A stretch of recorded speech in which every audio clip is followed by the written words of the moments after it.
बहुत समय पहले की बात है। एक सुंदर और समृद्ध राज्य था। उस राज्य का राजा बहुत दयालु, समझदार और शांत स्वभाव का था। राजा को प्रकृति से बहुत प्रेम था, इसलिए वो रोज अपने महल के पास बने हरे भरे बगीचे में समय बिताया करता था। उसी बगीचे में एक बंदर रहता था। वो बंदर बहुत चंचल था, लेकिन बुद्धि से कमजोर था।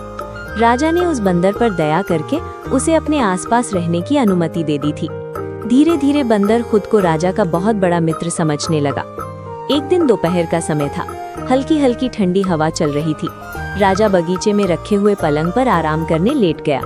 सोने से पहले राजा ने बंदर से कहा, मैं थोड़ी देर सो रहा हूँ, तुम मेरी रखवाली करना।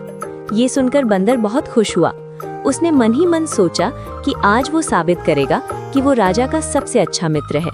थोड़ी ही देर में राजा गहरी नींद में सो गया। तभी एक मक्खी उड़ती हुई आई और राजा के चेहरे के आसपास मंडराने लगी। बंदर ने हाथ हिलाकर मक्खी को भगा दिया। मक्खी उड़ गई, लेकिन कुछ ही पल बाद फिर लौट आई। बंदर ने दोबारा मक्खी को भगाया, पर मक्खी बार बार वापस आती रही। अब बंदर को गुस्सा आने लगा। वो बार बार कोशिश करता रहा, लेकिन मक्खी जाने का नाम नहीं ले रही थी। तभी मक्खी आकर राजा की नाक पर बैठ गई। ये देखकर बंदर और भी झुंझला गया।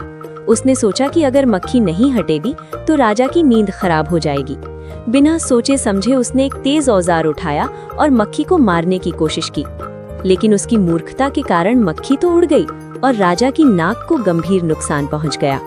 दर्द से राजा की नींद खुल गई। जब राजा ने देखा कि क्या हुआ है तो उसे बहुत दुख हुआ।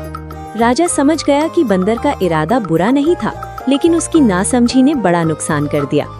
कहानी की सीख, मूर्ख मित्र से समझदार शत्रु अच्छा होता है। केवल अच्छे इरादे ही नहीं, समझदारी भी बहुत जरूरी होती है।